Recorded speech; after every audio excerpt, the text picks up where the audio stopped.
کے چکر میں جو ہے اس طرح کی پابندیاں انہوں نے اپنے اوپر عائد کر لی تھیں کہ نکاح نہیں کرنا، اچھا کھانا پینا نہیں کھانا، رنگ نہیں پہننے، یہ سب چیزیں. تو اللہ تعالیٰ نے تو یہ سب چیزیں بھی ہٹائیں ان سے، ان کو بتایا کہ مطلب نبی صلی اللہ علیہ وسلم کے ذریعے سے یہ بتایا گیا کہ یہ سب تو بیکار کی پابندیاں جو تم نے اپنے اوپر ڈالی ہیں، ایسا تو کچھ نہیں ہے، ہمارا دین تو بہت آسان ہے.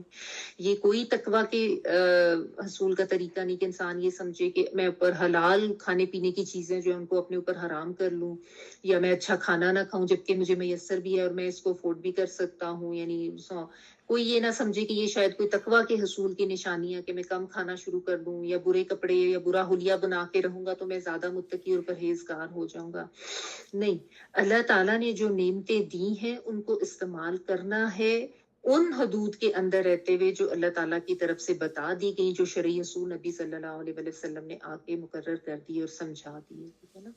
تو بلا وجہ اپنے اوپر کھانے پینے کو حرام نہ کریں اور بلا وجہ حرام چیزوں کو اپنی نفس کی خواہش کے تحت حلال نہ کریں، یہ بھی قانون ہے. ان جو حدود ہیں ان کے اندر اندر ہی رہیں. لیکن آج دیکھیں، آج ہمارے لیے بھی اس میں یہ سبق ہے کہ بحیثیت ایک امت مسلمہ ہم نے بھی ایسے بہت سے توق اور بیڑیاں جو ہے نا وہ اپنے گلوں میں ڈال لیے ہوئے ہیں. بے جا قسم کی مشکل قسم کی رسومات وغیرہ، ایون جو کسی کی ڈیتھ پہ بھی ہمارے ہاں ہوتی ہیں، کہ آپ نے سنا ہوگا کہ وہ جوڑے وغیرہ دینا اور اس طرح کا کھانا کھلانا، اور اتنے دن پھر وہ کوئی کہیں پہ 40ویں ہو رہے ہیں، کہیں پہ ہر دفعہ جمعراتیں ہو رہی ہیں ہر ہفتے، اور وہ اتنے قسم کے یہ توق اور بیڑیاں ہی ہیں نا خام خواہ کے اپنے آپ کو جکڑا ہوا. ہمارے دین میں تو اس کی کوئی حیثیت ہی نہیں ہے، اس کی تو کوئی مثال ہی نہیں ملتی، کوئی ایسی پریکٹس نہیں نبی صلی اللہ علیہ وسلم یا صحابہ کرام سے ثابت کی. کبھی آپ نے سنا کہ نبی صلی اللہ علیہ وسلم کا 40واں ہوا تھا، یا کبھی آپ نے سنا کہ صحابہ کرام جو ہے وہ جمعراتیں کرتے تھے نبی صلی اللہ علیہ وسلم کی اس دنیا سے چلے جانے کے بعد؟ ایسا کبھی بھی نہیں ہوا تھا، نہ کبھی صحابہ کرام کی ڈیتھ کے بعد ایسے کوئی معاملات ہوئے.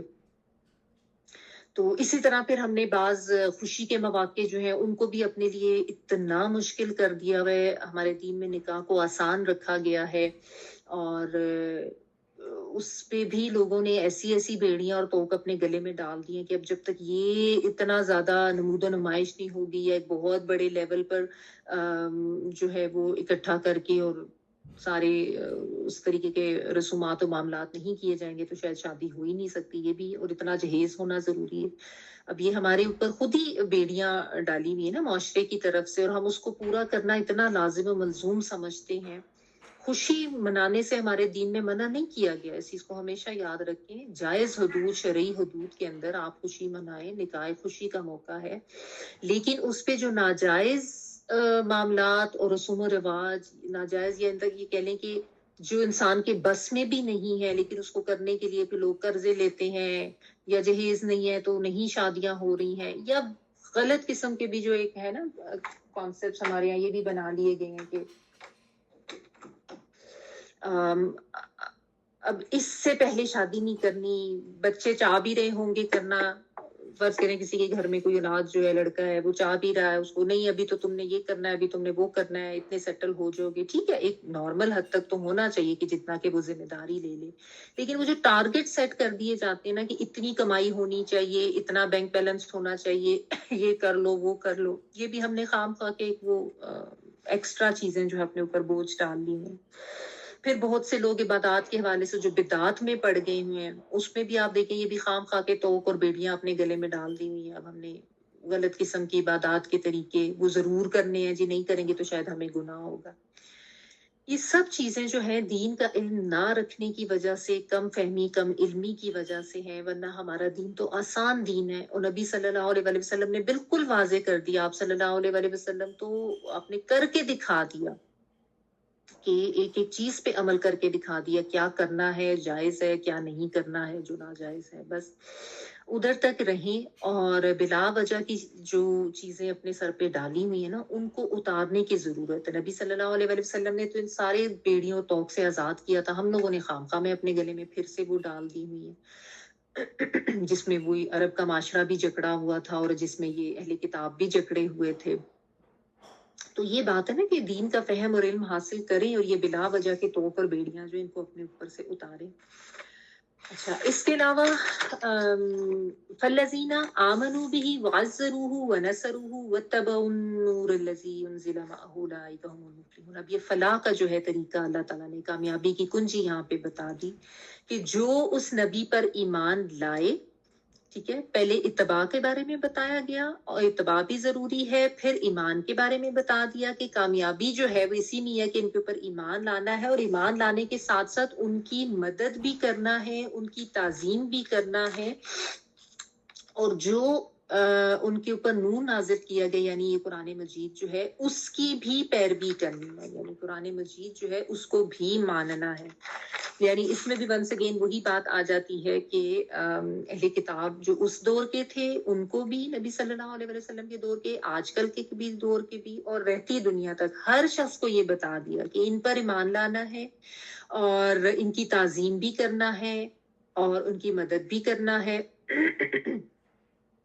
تبھی تم کامیابی پاؤ گے. کہ انسان اس دنیا میں کامیابی کے مختلف طریقے ڈھونڈ رہا ہوتا ہے نا، شاید یہ نوکری کر لوں، یہ کاروبار کر لوں، یہ کوئی کتاب پڑھ لوں، یہ طریقے اپنا لوں تو میں کامیاب ہو جاؤں. اور ہمارے دین میں جو کامیابی کے طریقے بتائے گئے ہیں اور سمجھائے گئے ہیں ان کی طرف دھیان ہی نہیں دیتے لوگ، ٹھیک ہے نا.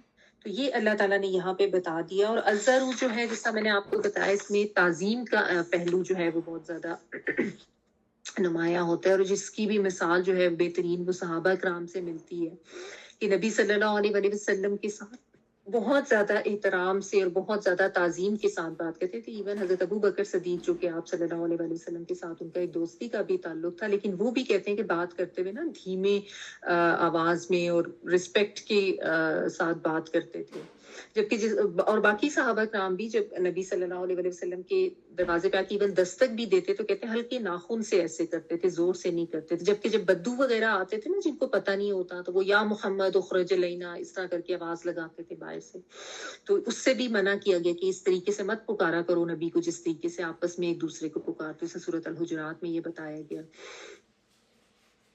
تو اس کے بارے میں پھر علماء یہ بھی کہتے ہیں کہ آج آپ اگر جیسا مسجد نبوی میں بھی اگر جاتے ہیں نا تو وہاں پہ بھی احترام کو ملحوظ خاطر رکھیں گے، بھاگ بھاگ کے نہ داخل ہوں، آرام سے سکون کے ساتھ جائیں، اور یہ کہ نبی صلی اللہ علیہ وسلم پہ درود بھی پڑھتے رہیں آپ وہاں پہ، کیونکہ وہاں پہ بھی جا کے لوگ بہت تھکم پیل اور بہت بد اخلاقی کا بھی مظاہرہ کرتے ہیں اور بہت زیادہ مس مینجمنٹ بھی وہاں پہ ہو جاتی ہے. تو اس چیز کا دھیان رکھیں. تو نبی صلی اللہ علیہ وسلم کا ادب اور تعظیم بہت ضروری ہے، ٹھیک ہے نا.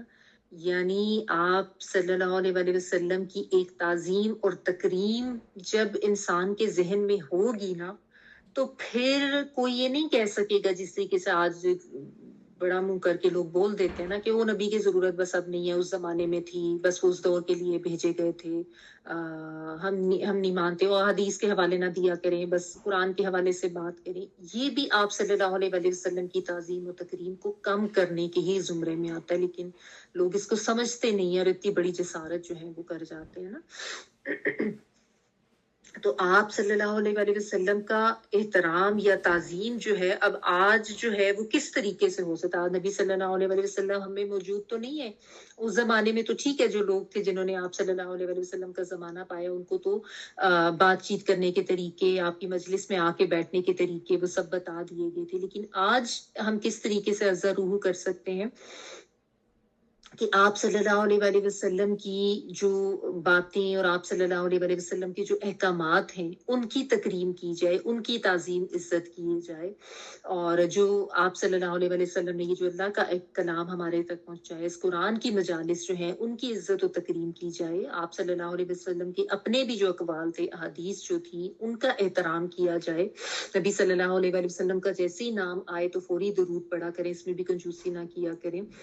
اور پھر یہ جو کتاب ہے اس کی علم کو، اس کی مجالس کو، اس کے پڑھنے پڑھانے کو اہمیت دیں. یہ کوئی عام کتاب نہیں ہے، نہ ہی آپ صلی اللہ علیہ وسلم کی باتیں عام تھی، نہ آپ صلی اللہ علیہ وسلم کی کوئی تعلیمات جو ہیں وہ عام انسانوں والی تھی. یہ بہت خاص علم ہے. آپ صلی اللہ علیہ وسلم کی تعلیمات بھی بہت خاص تعلیمات تھیں. آپ صلی اللہ علیہ وسلم عام انسان نہیں تھے. ہم اہمیت دیں گے، عزت دیں گے